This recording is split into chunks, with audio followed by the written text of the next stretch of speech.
Yang sama ulang tahun ya, yang udah 14 hari kok dia apa masuk bulan yang sama. Baik, kita siap belajar. Terima kasih Pak Pendeta Yusin yang paling dekat dengan Tuhan Yesus karena orang kudus. Maaf yang nggak tahu, nggak usah tahu, diam saja. Ya. Tema kita untuk belajar hari ini, Bapak Gembala memilih bagaimana kita harus hidup dalam sebuah komunitas atau keluarga. Saudara, selama ini kata komsel, ya, pemuritan, family altar atau apalah macam-macam istilah banyak gereja, itu hanya dibuat sekedar untuk kita kumpul-kumpul. Padahal lebih daripada itu. Nah, ada satu rahasia yang Tuhan tuliskan di Kejadian pasal 3 dan Wahyu pasal 3. Nanti kita akan lihat. Nah, unik. Ditulis di kitab pertama, angka pasal 3. Dan ditulis di kitab terakhir, kitab Wahyu juga pasal 3. Saya mulai dengan pertanyaan ini. Siapa tidak percaya kalau Tuhan itu tidak maha kuasa? Siapa yang tidak percaya kalau Tuhan itu tidak maha kuasa? Orang ateis. Orang ateis. Saya mau buktikan. Ternyata Tuhan tidak maha kuasa. Dalam satu hal ini yang di rumah juga siapa? Nah, pasti kaget tuh kan? Ternyata kalau kita berkata, oh Tuhan maha kuasa, the Almighty God, He can do everything, anything dia bisa buat. Satu yang dia nggak bisa buat. Saya tanya dulu, antara kita manusia dengan binatang, siapa yang bisa berkata tidak kepada Tuhan? Manusia. Ayo yang lain jawab dong. Kalau Gembala saya pintar sih, saya udah.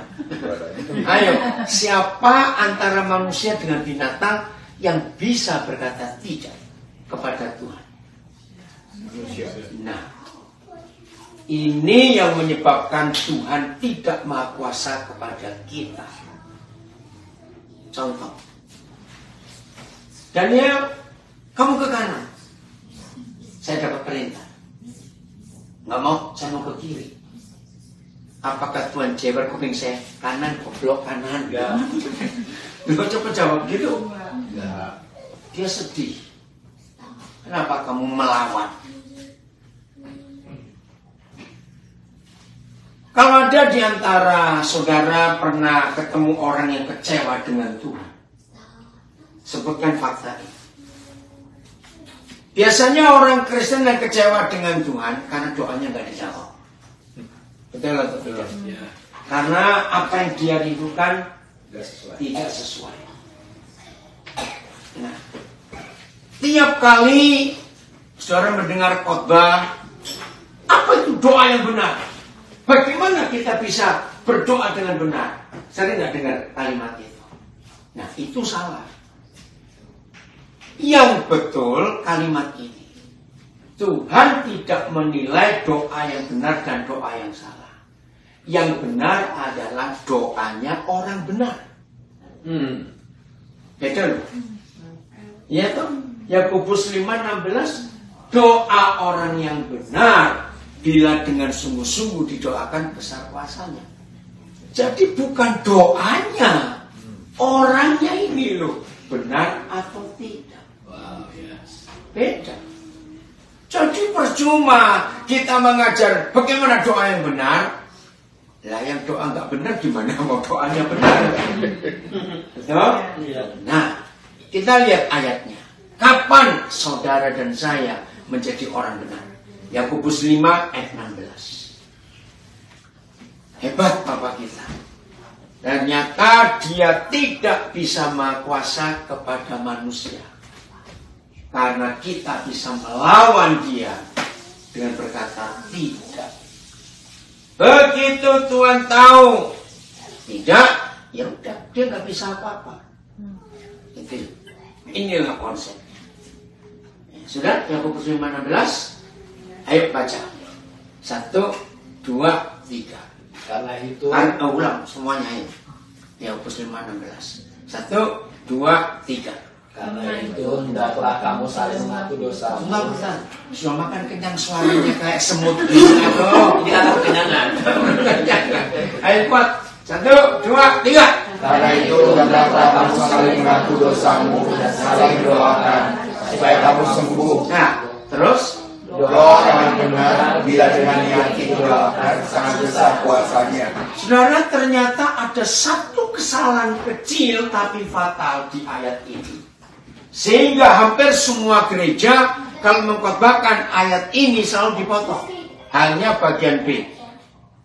Doa orang yang benar bila dengan yakin didoakan besar kuasanya. Karena ada kata sembuh di tengahnya itu. Padahal harusnya begini. Hendaklah kamu saling mengaku dosamu dan saling mendoakan supaya kamu benar. Itu terjemahan yang betul. Diterjemahkan sembuh, jadi kacau. Akhirnya nggak nyambung. Apakah benar dengan sembuh itu sama? Sama. Kalau pakai bahasa Inggris, sembuh itu recover. Masih ingat ya? Dipulihkan. Nah, dipulihkan itu jadi benar. Kalau pakai bahasa terjemahan yang lama, tahir. Tahir itu bahasa Arab. Artinya cleanse. Bersih. Nah, ternyata menjadi orang yang benar bukan karena doa puasa, bukan karena rajin melayani, bukan karena banyak memberi persembahan, bukan doa pagi 7 jam, doa siang 7 jam, doa malam 7 jam. Ini orang goblok, pemalas, kapan kerjanya? Betul enggak? Doa pagi doa 7 jam, siang 7 jam, malam 7 jam. Kapan mau kerjanya sih? Makanya. Kenapa dimatiin lampunya? Oh. Apa jangan main lampu? Ya toh, bukan doa. Saudara, ini kunci yang luar biasa. Untuk menjadi orang benar, bukan sembunyi di gua mana, menyendiri di gunung mana. Dua hal ini. Hendaklah kamu saling mengaku dosamu dan saling mendoakan, maka kita benar. Ini masalah besar.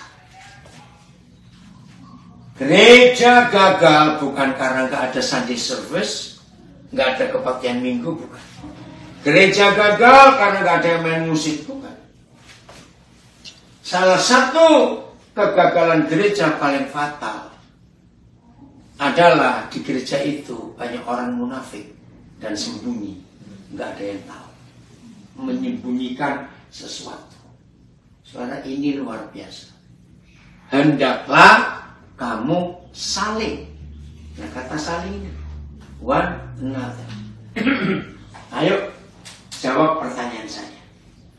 Mana lebih mudah mengaku dosa ke Tuhan atau ke saudara? Ayo jawab. Mana lebih mudah? Jangan jawab, jangan bisik-bisik. Ayo, mana lebih? Ya jelas ke Tuhan. Kenapa kita susah ngaku dosa ke sesama? Judge, oke, salah satu menghakimi, bukan yang paling umum saja. Diomongin. Nah itu, gengsi diomongin. Tuhan nggak punya mulut ember. Loh maaf. Ya. Padahal ini pernah. Maaf ya. Kalau si pengkhotbah tidak pernah melakukan firman ini, pasti nggak berani khotbah. Ternyata saling mengaku dosa itu sulit. Kita lebih mudah ngaku dosa ke Tuhan. Nah, seharusnya istilah komsel, apa istilahnya? Aduh terus care group. Justru tempat ini kita bisa terbuka total. Nggak harus semua orang. Pilih orang.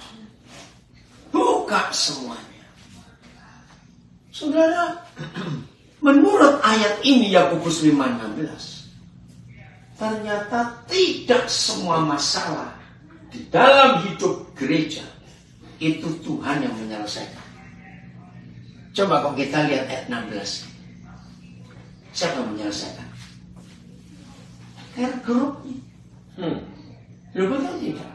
Hendaklah kamu saling mengaku dosamu dan saling mendoakan supaya kamu benar. Maka ketika saudara dan saya sudah benar dan kita berdoa, nah itu besar kuasa. Oh saudara, sekian puluh tahun, ya kalau nanti sampai Agustus tahun ini 2024, berarti saya sampai ke usia 52 tahun saya berada.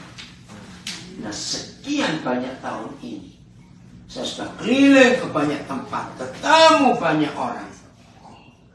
Ternyata tidak sedikit suami istri nggak bisa saling terbuka. Dan harus ketemu orang lain yang bisa dipercaya untuk terbuka. Ini luar biasa. Masih ingat nggak? Tuhan Yesus lebih suka kumpul ahli Taurat atau orang berdosa? Orang berdosa. Kenapa? Tuhan Yesus itu sengit, tahu kata sengit ya? Bahasa Inggrisnya itu apa ya? Marah betul pada orang munafik. Betul tidak? Pokoknya kalau dia ketemu orang munafik, kayak ketemu kerupuk mau diremes aja begitu. Gergetan. Kenapa? Kenapa dia lebih bisa kumpul orang berdosa, makan bareng pecina? Karena Tuhan gak bisa dibohongi. Maaf ya. Agama adalah tempat yang paling gampang bohongin Tuhan. Kok gak ada yang ngamen? Betul? Karena di dalam semua agama, semua termasuk Kristen, Katolik, Baptis, maaf, tempat kemunafikan. Maka itu money laundering, pencucian uang paling aman di dalam agama. Betul ya? Nah ini Tuhan Yesus gak suka. Hendaklah kamu saling mendoa, saling mengaku dosamu, saling mendoakan, artinya open, terbuka. Maka itu di sosial media saya beri tema keterbukaan, kejujuran, ketulusan. Itu yang sangat dibenci oleh iblis. Ngeri ya? Ayo terbuka. Saya ulangi, kejujuran, ketulusan, keterbukaan. Itu yang paling dibenci oleh iblis. Ngeri sekali. Dan setan berhasil membuat itu di dalam gereja. Nggak terbuka. Maaf kalau saya nyebut nama semua saudara di Philadelphia. Bukan cuma jemaat IPC. BBC. Saya selalu nulis berarti. Kelamaan dari situ ada yang berarti.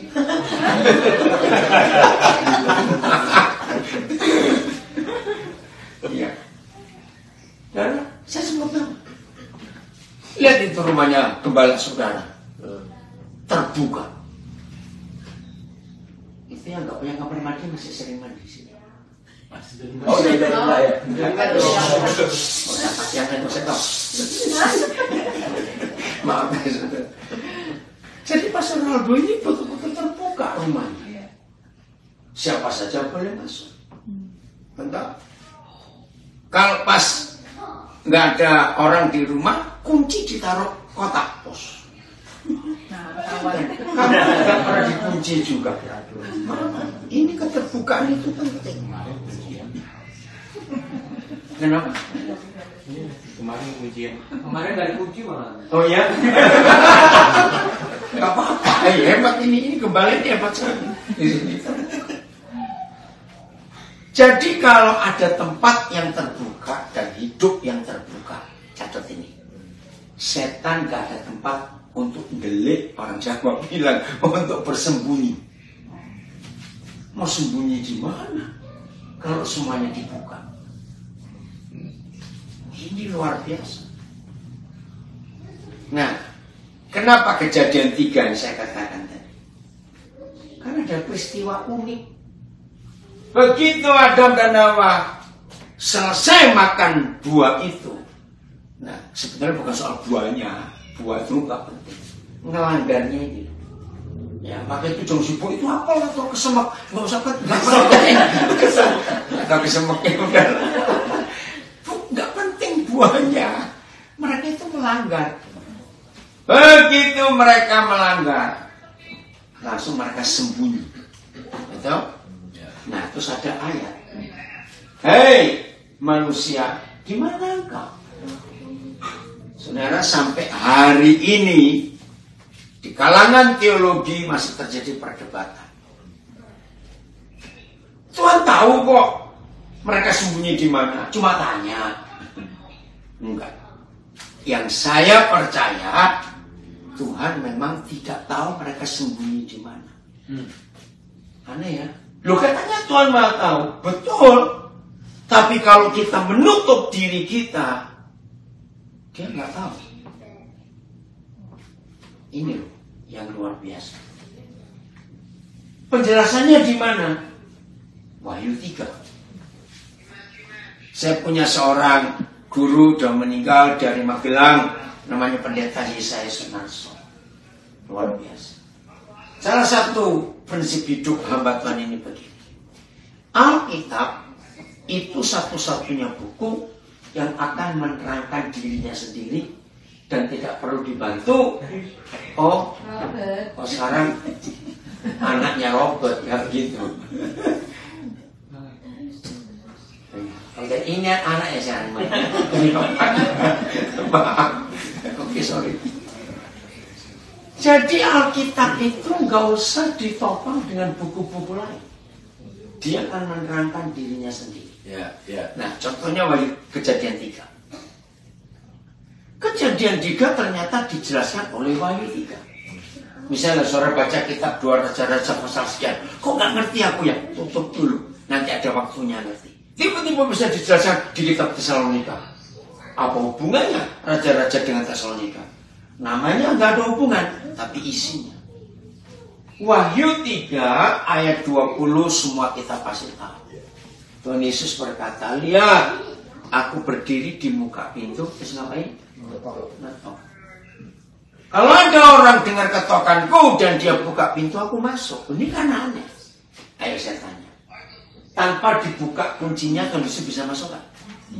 Bisa, dia Tuhan kok. Tapi dia nggak mau. Ingat, ternyata Bapa di surga, walaupun dia di Almighty God, yang Maha Kuasa Maha Dahsyat, ternyata dia sopan. Dia tidak pernah mendobrak, catat. Keren ya. Dia nggak dobrak. Dia nunggu. Oh, pertama kali Roh Kudus mengajari saya menangis. Segitu rendah hatinya Tuhan. Apalagi kalau kita lihat Wahyu 3. Itu surat kepada gereja Laodikia. Ini lebih aneh lagi. Gereja itu kan rumahnya. Ngapain dia pulang ke rumahnya pakai ketok pintu? Ada orang itu. Aduh aja. Tunggu dulu ya, maaf. Oh, baru pulang. Langsung makan ya. Oke, ini Wahyu 3:20 ini luar biasa. Maaf, saya beri contoh langsung. Ya. Kalau saudara pernah ketemu, enggak apa-apa. It's okay. Kamu tinggi sekali, kasih makan apa sama papa mamamu? Belum setahun nggak ketemu, sudah tinggi sekali. Tiap listrik. Hebat. Mau kasih listrik. Maaf ya. Kita akan belajar konsep ini setelah. Ini sungguh-sungguh luar biasa. Masa Tuhan Yesus pulang ke gereja, ke rumahnya sendiri kok pakai ketok pintu? Aneh nggak? Kalian jawab. Loh, aneh tidak? Yes. Barang siapa mendengar ketokanku dan buka pintu, aku masuk.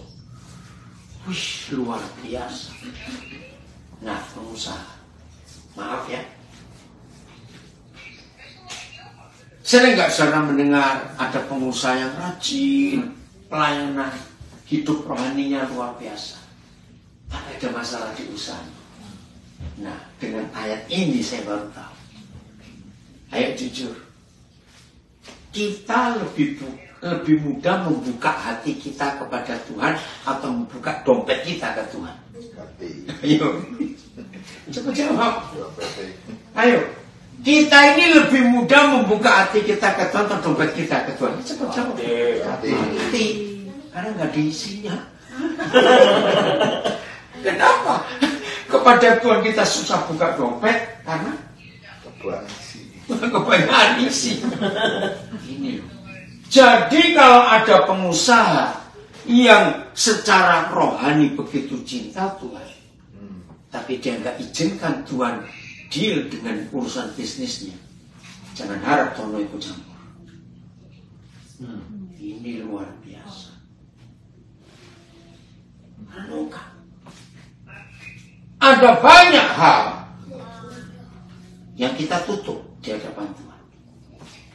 Yang ini silakan Tuhan ini itu jangan.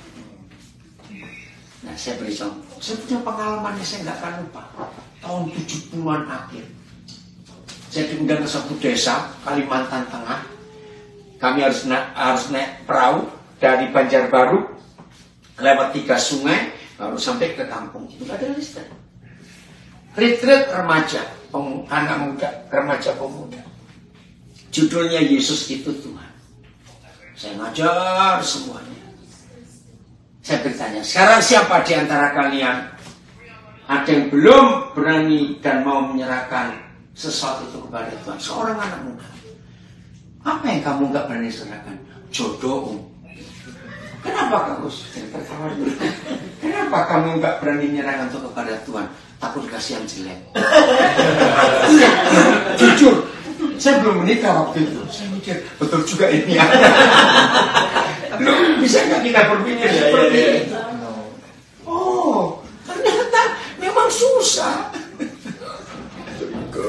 Loh, tapi benar Pak Isunya, itu masuk akal loh. Tunggu, yang masih terjemahkan. Tidak apa-apa. Dari situ saya belajar, ternyata tidak sedikit area-area di hidup kita yang belum jadi hak Tuhan. Karena kita masih kuasai sendiri. Ya sudah, Tuhan nggak bisa ngapa-ngapain. Wih, dahsyat sekali Tuhan kita. Jadi makin yakin dia tidak maha kuasa kepada manusia. Saya ulangi, dia tidak maha kuasa kepada kita. Karena kita bisa berkata tidak. Begitu kita berkata tidak, Tuhan diam. Ya. Wow. Urus sendiri. Ya. Ya. Maka itu saya katakan tadi menurut Yakobus 5:16, tidak semua masalah hidup kita harus Tuhan menyelesaikan. Ternyata Tuhan serahkan kepada jemaat. Wow. Asal mau terbuka, jujur. Yohanes 1:47. Baca ini. Yohanes 1:47. Nah, Tuhan suka orang yang seperti Nathanael ini. Luar biasa. Yohanes 1:47. John verse 47. Udah baca ya semuanya. 1, 2, 3. Kata Filipus kepadanya, mari dan lihatlah. Yesus melihat Nathanael datang kepadanya, lalu berkata tentang dia, lihat, ini adalah seorang Israel sejati, tidak ada palsuan di dalamnya. Keren, saudara. Ternyata sikap hidup seperti Nathanael ini yang dicari. Sejati, genuine, tidak ada kepalsuan. Artinya tulus, jujur, apa adanya. nggak ada kepura-puraan, nggak ada yang ditutup-tutupi, transparan, luar dalam sama, mulut dan hati sama. Nah itu yang Tuhan cari. Jadi terbuka. Maka itu dengan care group yang ada di PPC ini, biarlah saudara menyadari, cari orang yang saudara percaya. Nah, saya pakai istilah ini, titipkan sampah dan kebobrokan kita pada saudara kita itu. Ngaku. Kalau saling mendoakan. Ini luar biasa. Saya tambahkan satu ayat ini. Yohanes 20 ayat 23. Ya, ini untuk melengkapi Yakobus 5:16. Yohanes 20 ayat 23. Ayo semua kita mulai hari ini mengambil keputusan untuk berani terbuka. Biar orang melihat apa adanya. Udah? 1, 2, 3.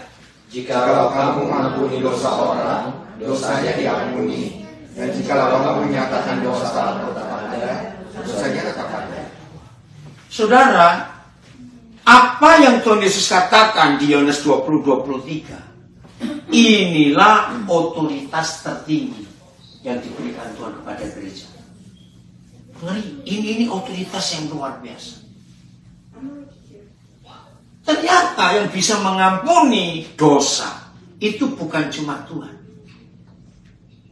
Saudara dan saya yang diberi Roh Kudus itu ayat 22-nya.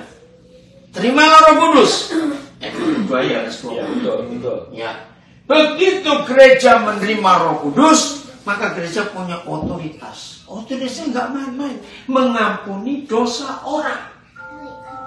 Begitu saudara dan saya didatangi orang berdosa dan orang itu mengaku, sebagai gereja kita menyatakan karena kamu sudah mengaku, Tuhan mengampuni kamu dan hidupmu dikuduskan.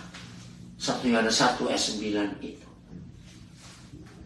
Nah, hukum ini diserahkan dalam hukum internasional kepada kedutaan besar negara mana saja.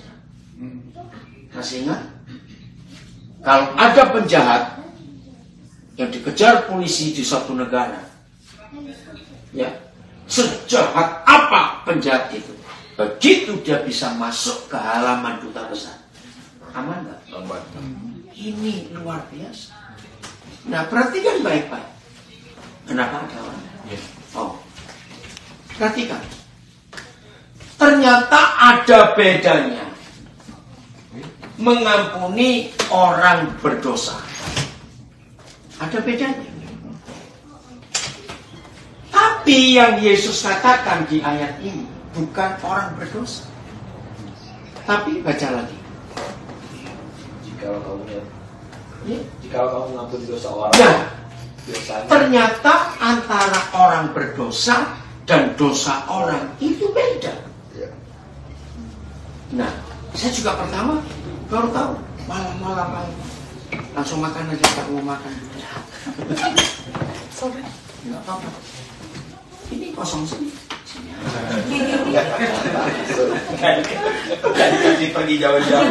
Tapi nggak mau makan di sini aja, makan di sana. Gimana kalian dosanya orang gimana? Nah, kalau mengampuni orang berdosa, berarti orang itu berdosa kepada kita. Ya. Tapi kalau mengampuni dosa orang, itu siapa saja yang nggak ada urusan dengan kita. Sekian papan kok luar biasa. Ini otoritas tertinggi dari gereja. Nah, dua ayat ini Yakobus 5:16 dan Yohanes 20:23. Satu-satunya gereja yang menggunakan 100% itu gereja Katolik. Maka itu dari 7 sakramen gereja Katolik, satu namanya sakramen pengakuan dosa. Saya pernah ikut 2 kali, ya, apa istilahnya? Paul, ya imam. Itu 2 orang anak saya yang jadi imam Katolik. Satu di Muntilan, satu saya lupa di mana. Dan salah satu ucapan janji pastor itu, imam itu, kalimat diucapkan, aku tidak akan membocorkan siapapun mengaku dosa kepada. Itu sumpah bagi Katolik. Secara psikologis itu dibuktikan. Kalau ada orang dikejar dosa karena dia memang berdosa, tapi ini dia nggak bisa cuma ngaku kepada Tuhan karena salah dosanya kepada orang. Orang ini akan alami kelegaan kalau dia bisa ketemu orang yang dia bisa percaya dan dia mengaku. Ngerti nggak maksud saya? Dan itu luar biasa. Maka itu bagi orang Katolik penting pengakuan dosa itu. Nah cuma bedanya maaf ini, nggak saling mendoakan dan nggak saling ngaku pastornya. Itu bedanya. Harusnya saling dua-dua. Maka itu saya masih ingat tahun 76 Pendeta Stephen Tong belum doktor itu dia. Tahun ini dia umur 88, orang masih kuat sekali. Nah waktu dia khotbah di satu gedung namanya Gedung Balai Sahabat di Jalan Genteng Kali Surabaya. Tentang Yohanes 8 masih ingat pagi Yesus ngajak. Tentu imam-imam itu melempar seorang perempuan yang kedapatan berbuat zina. Ditulis tertangkap basah berbuat zina. Mana lakinya? Pak Tom berkata jangan-jangan salah satu imam itu lakinya. Habis kalau ketangkap basah kok cuma yang perempuan, yang lakinya mana? Luar biasa. Saudara, care group harus ada tempat seperti ini. Dan masing-masing janji tidak boleh bocorkan. Ini yang dibenci oleh setan, keterbukaan. Oke, saya kembali ke Kejadian 3 dan Wahyu 3. Ternyata betul-betul Tuhan tidak tahu Adam dan Hawa sembunyi di mana. Kalau Tuhan tahu, berarti dia munafik dong. Kenapa tanya? Betul? Tapi orang lain tahu. Ya tapi kan dia maha tahu. Nah saya ketemu jawabannya. Memang dia maha tahu. Tapi begitu kita nutup diri, dia jadi nggak tahu. Ingat ya. Saya lupa di Mazmur berapa ada firman. Tuhan itu seperti matahari. Pernah ingat ya ayat itu? Nah kita lihat matahari. Misalnya sekarang siang, bukan malam. Walaupun di rumah Pak Santoso nggak banyak jendela, tapi saya tanya, kalau ini siang hari dan curtain ini dibuka, belainya, pintu juga dibuka, ada sinar nggak di dalam walaupun nggak ada lampu? Ada, karena matahari. Kalau ditutup dengan kain hitam sampai 3 lapis, walaupun di luar panas, dalam bagaimana? Berarti Tuhan kalah dengan kain yang kita pakai untuk nutup, walaupun dia matahari. Yang di rumah ngikuti, coba cari 1 atau 2 orang yang saudara percaya dan janji 1-2 orang ini gak boleh bocorkan, tapi juga saling mengaku semua kita pernah berdosa, mungkin sedang berdosa, maka kita akan jadi orang benar kalau kita saling mengaku dosa kita dan saling mendoakan. Ini luar biasa. Maka itu saya ulangi lagi, mengapa iblis berhasil membuat sandiwara di dalam semua gereja? Boleh saya katakan kalimat ini? Iblis membuat sandiwara. Kita main sandiwara. Semua anak-anak saya beritahu mereka, jangan sekali-kali kamu lihat papa waktu pelayanan. Ini sandiwara. Maka itu saya terbuka dengan mereka. Termasuk masalah keuangan, masalah apa saja mereka tahu. Maaf, saya cuma cerita ini ya, bagi yang belum tahu. Misalnya kalau saya diundang, istri saya nggak ikut, atau anak-anak saya nggak ikut, pokoknya saya harus sendiri. Maka saya akan tanya kepada yang mengundang, saya nginap di mana? Oh, di rumah jemaat. Kalau rumah jemaat aman. Kalau di hotel, saya tanya, kamar yang dibuka untuk saya itu kapasitasnya berapa orang? Yang saya misalnya 4. Nah, saya kan bilang kepada panitia, tolong pilihkan 3 pemuda dari gereja untuk nemenin saya tidur. Semua jawaban mereka di mana saja. Loh, Bapak kan nggak kenal. Saya punya jawaban, pokoknya orang. Ngerti? Jangan orang-orangan, saya takut.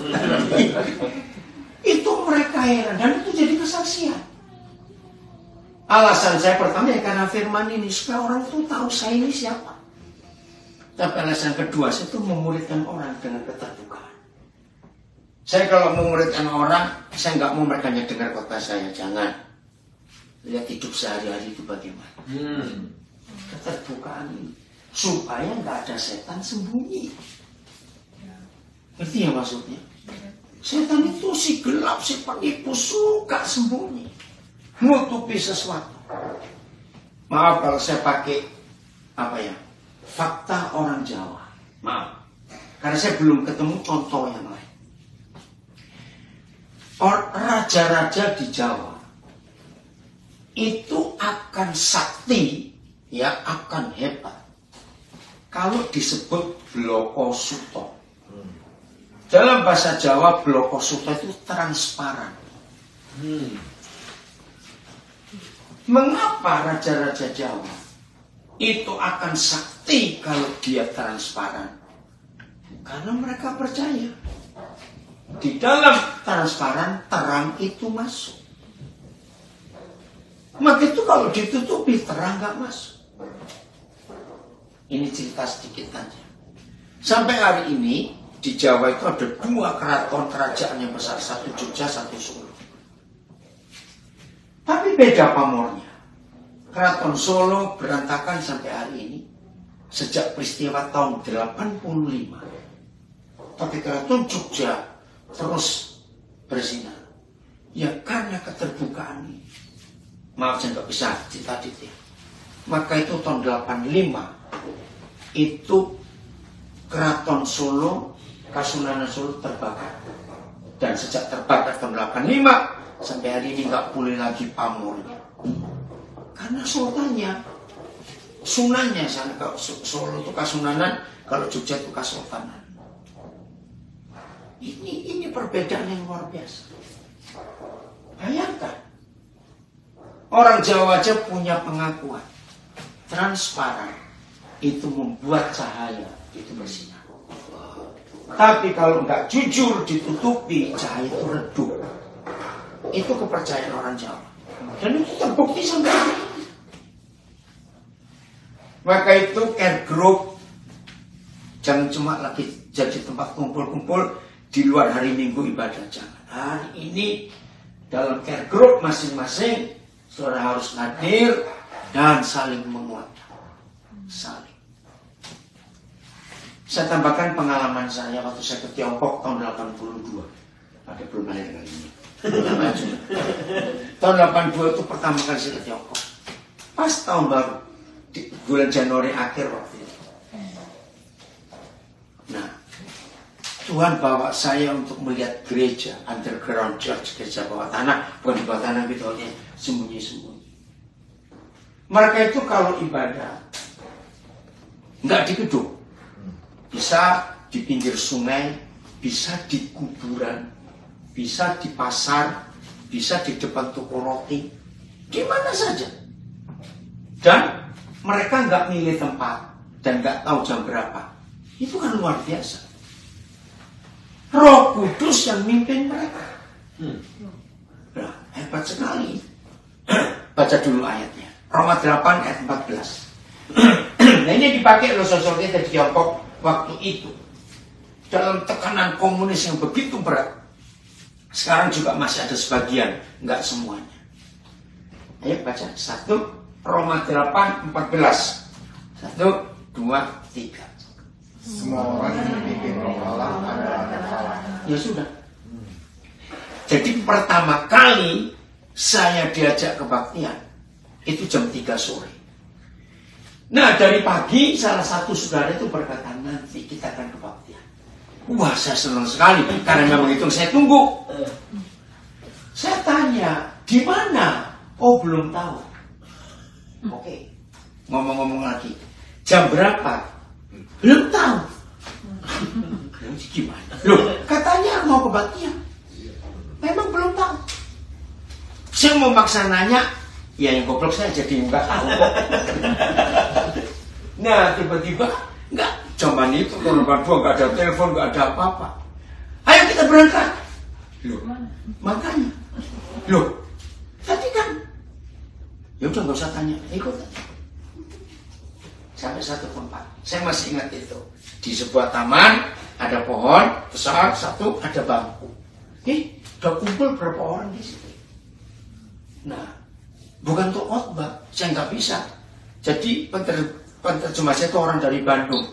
Terus mereka ngomong sendiri, udah pegang tangan, pegang pundak, nggak sampai setengah jam bubar. Karena nggak boleh lewat 30 menit. Kalau sampai lewat 30 menit, ada polisi lewat 2 kali langsung ditangkap, langsung dituduh kamu akan melawan pemerintah. Nah waktu jalan pulang, namanya Yoseswi, saya tanya, kok Seswi? Tadi kan nggak tahu di mana, memang kami nggak tahu. Tadi sebelum jam 3, Roh Kudus bilang ada di situ. Saya kaget. Terus saya tanya, loh apa nggak ada penyusup? Wajar nggak tanya begitu? Terus dia bacakan ayat ini. Kalau bukan anak Tuhan, Roh Kudus nggak mungkin nyuruh orang itu ke sini. Wih, saudara. Sejak itu saya menanti di mana lagi ada model kayak begini. Satu kali, ayo kita kebaktian, naik bis nomor sekian. Sampai turun lagi ke tempat berangkat. Mana kebaktian itu? Loh, tadi itu. Jadi di bis itu ada orang-orang percaya. Nggak perlu saling kenal, nggak perlu tahu alamatnya. Roh Kudus. Hobi mereka itu pegang pundak atau pegang tangan. Terus ngomong. Maka itu surat Paulus yang di dalamnya ada kalimat, hendaklah kamu saling mendoakan, saling memberkati, saling menghibur, saling menguatkan, saling. Itu yang mereka pakai. Bayangkan. Wah, tadinya waktu saya mau berangkat saya sombong sekali, saya akan khotbah nanti. Wah, saya akan ngajar pret. Gak bisa apa-apa di sana. Cuma nangis lihat mereka. Bacakan 1 Korintus 14 ayat 27. Ayat ini yang mereka pakai. 1 Korintus 14 ayat 27. Saya bersyukur Tuhan bawa saya tahun 82 ke sana. Pulang dari Tiongkok setelah sekian bulan. Saya cuma ingin satu. Tuhan, kalau saya punya uang, saya akan bawa ini teman-teman pendeta ke sana untuk belajar hidup gereja Kisah Rasul. Jadi nggak pernah tahu jam berapa, di mana. Bisa jam 3 subuh. Di pinggir sungai. Di kuburan. Kan ada apa itu nomornya. Kumpul orang di situ. Di pasar. Satu kali dengar depan toko roti. Saya dengar di toko roti. Ini enak. Enggak betul-betul di depan toko roti. Ngomong-ngomong aja di trotoarnya itu. Itu kebaktian mereka. Udah baca. 1, 2, 3. Jika ada yang berkata, 26. Maaf, 26. Judulnya baca. 1 Korintus 14 ayat 26. Judulnya tentang karunia roh. Nah, apa? Sekali lagi tentang karunia roh. Oh bukan, nah ini peraturan teman jemaat 14 ayat 26. Oh beda terjemahan kali itu. Nah, jadi inilah satu-satunya liturgi ibadah perjanjian baru. Peraturan dalam pertemuan jemaat. Liturgi bukan? Liturginya luar biasa. 26. 1, 2, 3. Jadi bagi saudara-saudara yang berkumpul, bukanlah tiap-tiap orang mempersembahkan sesuatu. Yang soal mazmur, yang pengajaran, atau kata Allah, atau orang bahasa roh, atau karunia untuk penasihan dan sabar, tapi semuanya itu harus digunakan untuk bangun. Saya nggak uraikan semua, tapi kalimat pertama, masing-masing. Nah, group harus mengenali ini. Nggak cuma 1-2 orang yang aktif, masing-masing mempersembahkan sesuatu.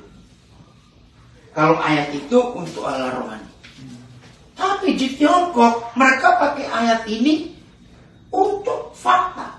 Contoh, jadi begitu mereka tahu hari ini mau ada ibadah, mereka sudah tanya, Tuhan saya bawa apa nanti?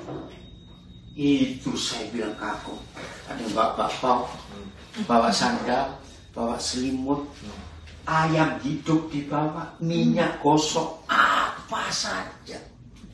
Dan itu mengaruhkan, tidak pernah ada yang salah bawa. Wow. Pasti ada yang membutuhkan. Nah, satu kali yang bawa minyak gosok ini, dan pasti saya tanya, siapa mau pijet? Saya tanya, mikir gitu toh, kok bawa minyak gosok? Nangis saudara saya. Selesai, saling mendoakan, saling menguatkan. Tadi pagi anakku ketangkap polisi karena dia doakan tetangganya dan digebukin. Ada mbak minyak gosok nggak? Bayangkan, sampai minyak gosok aja Tuhan tunjukkan bahwa. Jadi kalau mereka mau kebaktian sudah siap ayat ini, aku bawa apa Tuhan? Dari rumah ada apa? Hebat. Jadi semuanya aktif. Kalau nggak bawa apa-apa tadi itu, saya mendoakan, mazmur, menguatkan, menghibur. Maka itu berpuluh-puluh tahun Salomo Mocetung berkuasa, Tuhan tetap bekerja. Roh Kudus bergerilya luar biasa. Nah, kalau mereka kebaktian di rumah itu lebih seru lagi. Pasti bisa ratusan orang. Ya, dan itu jarang. Tapi saya dapat kesempatan berapa kali. Karena saya nggak ngerti bahasanya kalau mereka nyanyi. Tapi saya sampai hari ini belum pernah melihat gereja di negara mana saja, misalnya Tiongkok, kalau mereka itu menyanyikan lagu. Saya bisa ngerti dari mimik wajah. Jadi ekspresi lagu itu dinyatakan lewat mimik wajah. Kalau lagunya gembira, senyum, ya kelihatan di wajahnya. Saya belum pernah melihat ada jemaat kalau nyanyi tepuk tangan itu, semangatnya. Tapi ini tidak boleh keluar suara, tangan nggak boleh ketemu, nggak boleh dengar. Ayo saya nangis betul. Soalnya cari filmnya ada, China Cry. Itu Nora Lane. Dia lama hidup di LA, dia sudah meninggal kalau nggak salah. Nora Lane, masih ada di Netflix atau di YouTube. China Cry. Nah, dia lari ke Hong Kong waktu itu. Dia waktu ditangkap tentara itu lagi hamil. Doanya luar biasa. Tuhan jangan lahir anak ini di penjara. Tunggu aku bisa bebas. Anaknya lahir 13 bulan dalam kandungan. Itu harusnya kan sudah beracun itu air ketuban. Lihat aja, ada bukunya, cari. China Cry. Wah, saya baca bukunya itu tahun 80-an. 13 bulan baru lahir. Makanya aneh ya. Saya nggak tahu anak itu masih hidup atau tidak. Ada China Cry, coba cari di Google. Luar biasa. Di film itu ditunjukkan. Nah, waktu film itu saya nonton, ya saya ngalami itu. Jadi semangat tapi nggak boleh keluar suara, nggak boleh ketemu. Dan biasanya kalau mereka kebaktian di rumah, lebih lama keluar masuknya karena nggak boleh. Ada yang jaga di depan pintu. Kalau nggak ada dengar sepatu tentara, cepat-cepat 2-3 orang masuk. Begitu pulang-pulangnya, nggak berburul, langsung ketangkap sih. Saudara bisa bayangkan. Jadi kan grup itu gereja Kisah Rasul. Ada yang China Cry ya? Coba nanti saudara lihat. Itu kisah yang nyata sekali. Nah, maka itu setan, maaf saya berkata, membawa gereja hanya ingin megah gedungnya. Padahal di Alkitab nggak ada. Maka itu gereja Kisah Para Rasul selalu di rumah siapa, di rumah siapa, di rumah siapa. Karena kalau jumlah kecil, terbuka itu enak. Betul? Tadi pagi kami masih ada di Spanish Fort, Alabama. Ya, sarapan sebelum diantar oleh keluarga Pak Iwan Pangalila ke Pensacola, ke airport untuk saya ke sini. Joe dan Vivi ke DC. Nah, terus tanya Vivi dan Joe ini, lah kami ke gereja mana? Tadinya kami ke gereja besar, kira cumanya 3 ribuan, tapi kami nggak betah. Karena hampir 4 tahun di sana nggak ada yang kenal. Karena kebesaran. Kami di sana gereja kecil, yang jemaatnya cuma 50-an orang, tapi bisa enak kekeluargaan. Kita nggak ada. Nah, saya kan suka yang rame-rame, supaya pakai topeng nggak kelihatan. Betul nggak? Karena setan suka kemunafikan. Oke, saya stop dulu. Ada yang mau tanya? Ya, nanti terakhir harus pas audio untuk grupnya bagaimana. Ayo, ada yang mau tanya di sini? Ayo, terbuka itu penting loh. Setan nggak bisa sembunyi. Ada? Ayo, diskusi dong. Nggak ada? Malu-malu ya. Ayo. Kisah Rasul 28 ayat 30-31. Dapat ya jangan nakra ya, orang-orang. Ditulis nggak, dia masih hidup nggak ya? Nggak tahu. Ini lihat aja. Kisah Rasul berapa? 28 ayat 30. Judulnya menarik sekali. Apa judulnya? Ayo baca. Paulus memberitakan Injil di, ayo baca dong, judulnya Kerajaan Allah di Roma. di Roma. Nah, Roma itu zaman dulu seperti Singapura, kota dagang, kota internasional, kota strategis, dan sampai sekarang masih ramai. Nah, ini sejarah Injil sampai ke kota Roma. Saudara, lihat apa yang dibuat oleh Paulus. 30, 1, 2, 3. Dan Paulus tinggal 2 tahun penuh di rumah yang dirawatnya sendiri itu. Ya. Ia menerima semua orang yang datang kepadanya. Terus dengan Terus terang dan terus tanpa terang. Nah, apa-apa. terus terang artinya terbuka, ya, dan berani, ya, Dan tanpa rintangan. tanpa rintangan. Ia memberitakan kerajaan Tuhan dan mengajar tentang Tuhan Yesus Kristus. Ini gereja bukan? Iya. Ini mengajar, tapi di rumah. Ini yang saya tekankan kepada teman-teman saya pendeta di Indonesia. Maaf, ada kesalahan yang mengerikan. Pendeta-pendeta di Indonesia merasa kalau nggak punya gedung yang megah, pelayanannya nggak afdol. Apa bilang? Betul nggak? Aku udah keliling cari dana ke sana kemari, ngapain? Saya bacakan ayat ini. Paulus saja yang lebih hebat dari kamu, nggak mikir beli gedung, sewa rumah kok kontrak. Apa nggak ada yang ngamen? Yang penting orang datang dan diajar tentang kerajaan Tuhan. Bukan soal fasilitasnya, gedungnya, bukan. Ya, nah inilah. Nggak jadi beli ya. Nggak jadi beli. Siapa mau beli? Aduh.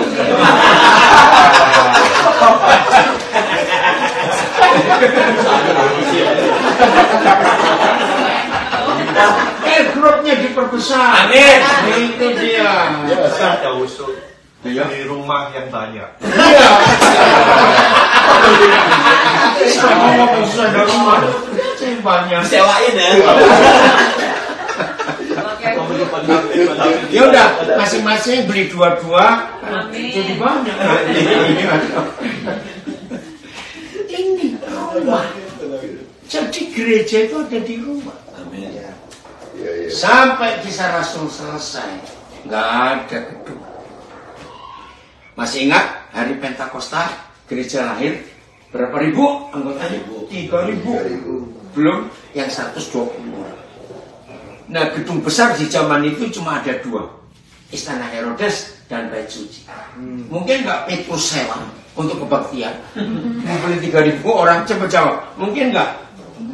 Loh, saya tanya, mungkin nggak? Ada 2 alasannya. 1, nggak punya duit. 2, nggak mungkin ditangkap langsung. Mau kumpul-kumpul begitu. Maka itu di rumah-rumah. Grup ini Ya, ya. yang Tuhan cari. Dan ada keterbukaan. Yes. Setan nggak bisa sembunyi. Itu yang Tuhan mau untuk kita mulai hari ini. Amin. Amin. Siap? Aduh, saudara, kalau kita bisa blok top transparan, hidup itu ringan loh. Nggak ada kemunafikan, nggak usah pakai topeng. Orang pakai topeng itu capek, takut kelihatan tahu. Nanti orang tahu gimana? Jadi aneh loh. Sembunyi terus. Untuk apa? Jelas ya? Amin. Maka itu galakannya. Oke, Tuhan memberkati kita semuanya. Hidup yang benar, terbuka, jujur, tulus. Tidak ada yang disembunyikan. Tuhan tahu, semua orang juga tahu. Puji Tuhan, Tuhan memberkati. Haleluya. Haleluya.